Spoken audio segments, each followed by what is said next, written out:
নমস্কার বন্ধুরা, সবাই তোমরা কেমন আছো? আশা করি তোমরা সবাই ভালো আছো। তো আজকে তো পৌষ সংক্রান্তি, তো আমি আজকে পিঠে বানাচ্ছি। আপাতত পাটিসাপটাটা রেডি হচ্ছে, আর একটু দুধপুলি বানানোর ইচ্ছা আছে, দেখি সময় হয়ে উঠতে পারি কিনা। তো এই যে বানাচ্ছি, তো দেখতে থাকো আমার পুরো ভিডিওটা। হ্যাঁ, আমি পাটিসাপটার ব্যাটারটা রেডি করে নিয়েছি। এই যে ক্ষীরটা বানাচ্ছি, ক্ষীরের পাটিসাপটা বানাবো, তাই এখানে দুধ দিয়েছি, চিনি পেস্ট করে দিয়েছি, গুড় দিয়েছি, আর গুঁড়ো দুধ দিয়েছি। এই দেখো আমার ক্ষীর, এই দেখো ক্ষীরটা, দেখো কি সুন্দর গাঢ় হয়েছে, দেখেছো? এবারে একটু বাদেই এটা নামাবো, কারণ ঠান্ডা হবে। যত নরম নরম নামাবো তত ভালো, ঠান্ডা হলেই এটা জমাট বাঁধতে শুরু করবে। দেখো আমার ক্ষীর। আমি প্রথমে প্যানের মধ্যে ভালো করে অয়েল ব্রাশ করে নিলাম, এরপরে এই যে বানানো ব্যাটারটা ভালো করে প্যানের মধ্যে দিয়ে দিলাম। এবার এটা ভালো করে গোল করে আর কি সেট করব। তারপরে বানানো ক্ষীরটা দিয়ে বাস এবার উল্টানোর পালা। আর ননস্টিকে তো তাড়াতাড়ি চটপট হয়েই যায়। আমার এই ননস্টিকের প্যানটা কত সুন্দর ছিল, এখনও সুন্দরই আছে।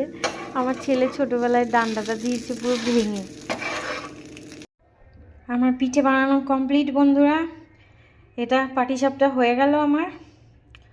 এবার দেখছি দুধ পুলি বানাতে পারি কিনা, সময় হয় কিনা। আমার হাজবেন্ড এই ক্ষীরের পাটিসাপটার মধ্যে নলেন গুড় দিয়ে খাচ্ছে। মেলা দিয়ে 100 টাকা দিয়ে পিঠে কিনে খেয়েছে। বারবার বললাম আমি বানিয়ে দেবো সুন্দর করে। এই যে দেখো, এসেই অফিস থেকে খাওয়া শুরু করেছে পাটিসাপটা।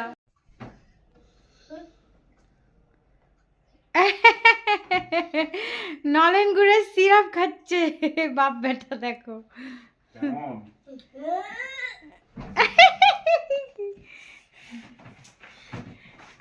বাবা নাকি সুগার আছে, ঢেলে ঢেলে খাচ্ছে, দেখো। একদিন তো অবশ্য ছাড়। এই দেখো, এটা সেকেন্ড পাটিসাপটা খাচ্ছে আমার হাজবেন্ড, দেখো, নলেন গুড়ের সিরাপ দিয়ে। এর নাকি সুগার, এসেই খাওয়া শুরু করেছে, আর লোভ সামলাতে পারছে না। ওর মনে হয় আজকে ডিনার হয়ে গেল। দেখো নারকেল কুড়াচ্ছে, আর একজন দুধ পুলি হবে, দুধ পুলি।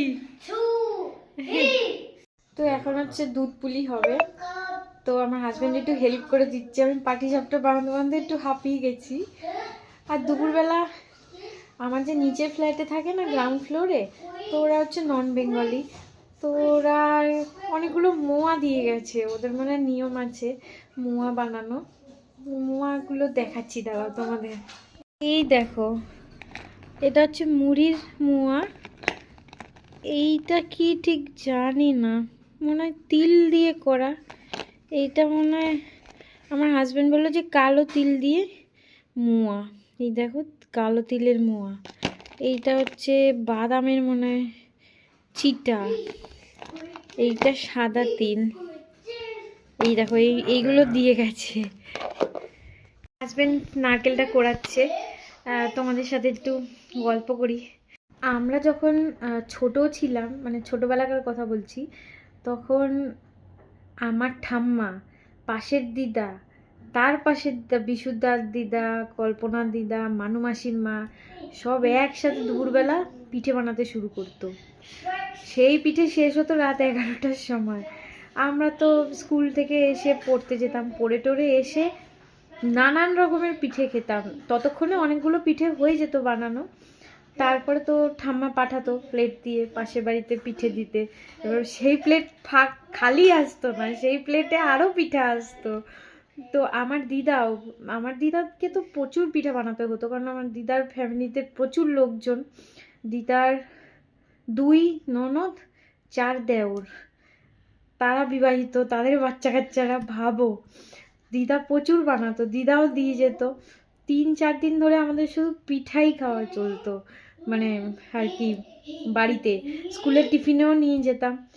তো দারুণ মজা হতো ছোটোবেলাটা। ঠাম্মা যখন প্লেট দিয়ে পাঠাতো যে পাশের বাড়ি পিঠা দিয়ে ওই ওদের, তো ওরাও দিতে আসতো, আর প্লেট কখনো খালি যেত না আমাদের পিঠে। তবে আমি দেখেছি যে আমার ঠাম্মা, আমার দিদা, মানে পাশাপাশি সমস্ত দিদারা, তারা সাজের যে পিঠাটা হয় না, তখন মাটির সাজ ছিল। এখন তো আমরা সব কিছু রেডিমেড পেয়ে গেছি ননস্টিকের। তখন খুব কষ্ট করতো, মাটির সাজ 2 দিন আগে থেকে ভিজিয়ে রাখতো জলে, জলে ভিজিয়ে সেটা রোদ খাওয়াতো 2 দিন ধরে, তারপরে সেই মাটির সাজে সেই পিঠাটা বানাতো। হেভি টেস্ট ছিল। আর ঠাম্মা, দিদা, আরও যত সব দিদারা আমাদের পাশাপাশি ছিল, তাদের হাতের পিঠার যা টেস্ট ছিল, সেই পিঠা আমি আজ অবধি পাই নাই, কোথাও পাই নাই বন্ধুরা, কোথাও না। নিজে বানাই পিঠা, আমার পিসিও পিঠা বানায় খুব ভালো। তবে আমার ঠাম্মা, দিদা, সমস্ত দিদারা দারুণ পিঠা বানাতো, সেই টেস্ট মুখে লেগে আছে, আজ অবধি পাই নাই।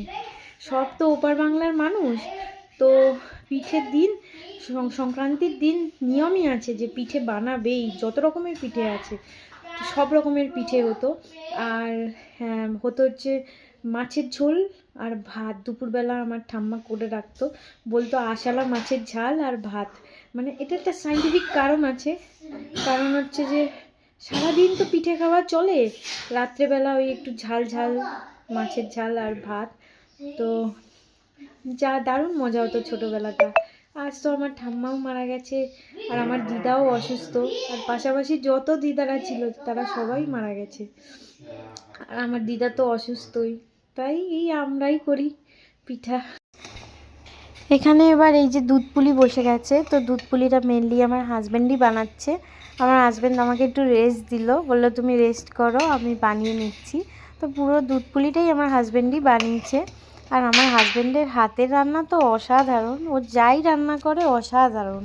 আমার ভিডিওটা যদি তোমাদের ভালো লাগে, তাহলে আমার চ্যানেলটিকে সাবস্ক্রাইব করো, লাইক করো, কমেন্ট করো, আর শেয়ার করে দিও।